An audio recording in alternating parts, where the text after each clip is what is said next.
Xudoyim buyursa, oldimizdagi payshanba kuni yetkilisiz. Shular tekshirgandan keyin operatsiya qiladi. Doktor, operatsiyani chat elda qilmay, mushu yerda qilg'ili bo'lmasmi? Unda qilg'ili bo'lmaydi.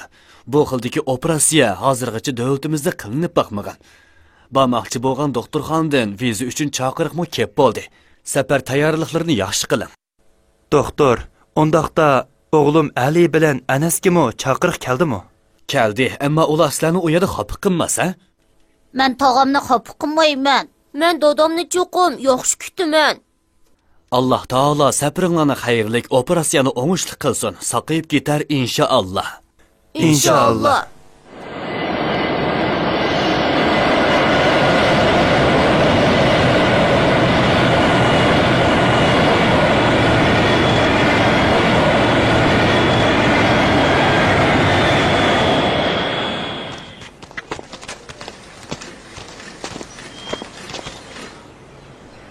Xush keldinglar. İsmim Hashim. Men siz operatsiya qilinmoqchi bo'lgan doktorxonaning xodimi. Ha, yaxshimisiz? Uyg'urchani pek ravon so'zlaydi ekansiz. Kichik vaqtimda dadam bilan birga yurtinglarda turgan edim. Shu vaqtda o'ginib olgan. Yaxshi-ku, undaqda qo'rsoq ochdi degani inglizcha qandoq deymiz? Qo'rsoq toza ichibdi-da, ha? Hozirli tamoqqa borayli. Yuring.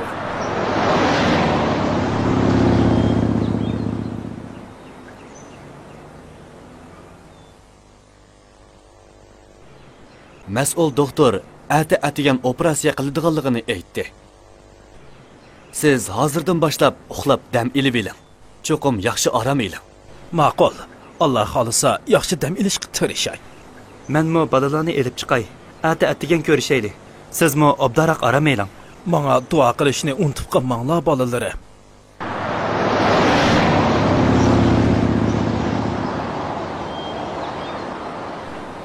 Sizlar ussimidinglarmi?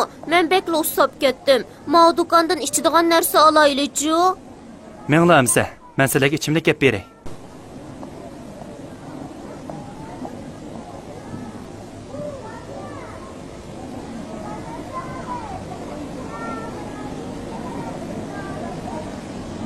Ha, ichimliklar mana bu yer ekan. Qaysini elishni bilmayapman. Avu yo'g'on shishilik qandoq ichimlikdi. Shuni olsak hammamizga yetgudak. Shundaq-ku. Ey, uni ammang bolam. Uni issak bo'lmaydi. Nimishqa tog'a? U haraqkan bolam. Haraq degan nima tog'a? Haraq degan mast qiladigan ichimliklar. Haraq ichgan odamning aqli, hushi, so'z harakatlari joyida bo'lmaydi. Haraq harammi, dada? Shundaq bolam. Bu munosabat bilan sizlarga haraqning harom qilinish tarixini so'zlab beray. Balarim, avval ichimlikimizni elib bu yerdan chiqaylik. Islomning dastlabki mezgillarida haraq ichish arablar orasida odatga aylanib ketgan ish edi. U vaqtda haraq dahi harom qilinmagan edi. Alloh taolo sizlar uchun yana bundaq ibratmi borki, xurmidan, üzümdən şaraplar və pakiz yeməkliklər yasaysılar. Aqlni ishiltirgan qavm uchun buningda haqiqatan Allohning birligini ko'rsatadigan dalillar bor. degan oyatni tushirib, sharabning halol rizqqa qarshi ekanligiga ishorat qilgan. Uningdan keyin bir qism sahobiylar payg'ambar alayhissalomdan aroq va qimor haqida so'raganda, Alloh taolo: "Ey Muhammad, sendan aroq va qimor to'g'risida so'rashidi. Sen ularga buning har ishkilsida cho'ng gunoh va kishilarga ozg'ina moddiy foydami bor, lekin ulardagi gunoh foydaga qaraganda texmi cho'ng" degan oyatni nozil qilgan. Aroqning qanday foydasi bor tog'a? Bu yerdagi foyda elib setishdan qo'lga kelgan foydani ko'rsatadi. Muhimi, Alloh taolo uning gunohining foydasidanmi cho'ng ishkanligini aytgan. Ammo u vaqtda texi haroqni harom demagan. Bildinglarmi? Gunohi og'ir bo'lgandan Alloh taolo nimishqa boshdan harom qilib o'tmagan? Bu islom shariatining nihoyatda buyukligini ko'rsatadi, bolam. Baya aytganimdek, arablar o vaqtlarda haroqni suv ichgandekla ichatdi. Alloh taolo bu millatni to'g'ri yo'lga asta-asta yetaklab mangan. Shunga haroqning haromligi to'g'risidagi oyatlarni bosqichga bo'lib tushirgan. Keyingi bosqichlar qaysi tog'a? Oningdan keyin: "Ey iymon etganlar, sizlar mast bo'lsanglar, nima davatqıninglarni bilgicha namozga yaqinlashmanglar degan oyat nozil qilindi. Shuningdan keyin aroq ichadiganlar namozdan bir qancha soat ilgari aroq ichmaydigan bo'lgan. Ham shu sababli aroq ichish fursati azaygan. Uningdan keyin cho'qim bu oyat nozil bo'lgan. Ey iymon etganlar, aroq ichish, qimor o'ynash, butlar ya'ni cho'qinish uchun tiklangan toshlarga cho'qinish, pal o'qlari bilan pal silish shaytonning ishi, paskina qiliqlardir. Baxtga erishishinglar uchun shaytonning ishidan yiroq turinglar. Shayton qimor, aroq orqali aranglarda dushmanlik, adovat tug'dirmoqchi, sizlarni namozdan va Allohni yod etishdan to'smoqchi bo'ladi. Sizlar amdi aroqdan, qimordan yanmamsizlar. To'g'ri deding o'g'lim. Bu oyat orqali aroq keskin harom qilingan. Aroq barliq gunohlarning beshi. Hayron qolarliq yeri sahobiylar aroqqa shuncha kunib ketgan turg'uliq bu oyat nozil bo'lishi bilan "Ey Rabbimiz, biz amdi to'xtadik" deb aroqqa qat'iy yaqin yo'llamagan. Yenidagi aroqlarni qanday qilgan bo'lg'aydi? Yenidagi aroqlarni yo'llarga to'kib etibdikan. Shu kuni Madinaning yo'llarida aroq daryo kabi oqqanmish. Agarda bir 2 yutum ichsimi harom bo'lamdi tog'a.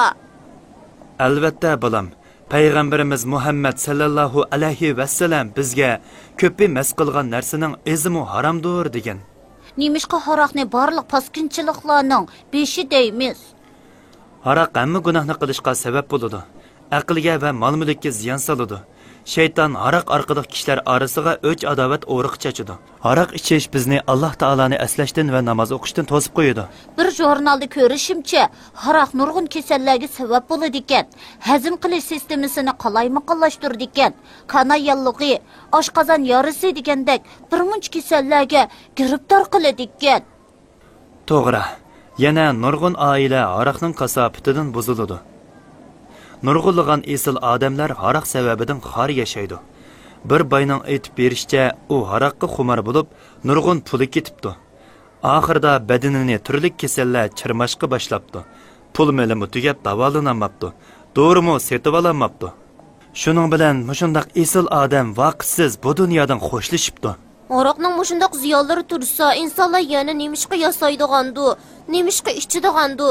Aroqni ishkuchimi, ishlab chiqarg'uvchimi, sotquchimi, cho'qim Allohning ig'ir azobiga duchor bo'lmay qolmaydi. To'g'ri aytding bolam.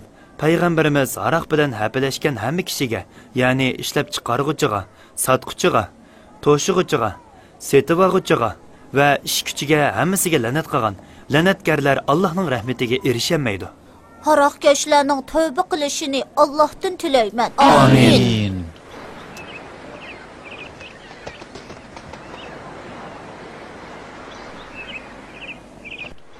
Doktorning aytishicha, operatsiya intayin o'ngishli bo'pti. Amisa yurtimizga qachon qaytsak bo'la? Doktor yana 3 kundan keyin doktorxonadan chiqsa bo'ladi degan edi. Nimmeti bilan yaxshi ishlar tamomlangan Alloh taolaga hamdu sanolar bo'lsin. Alhamdulillah.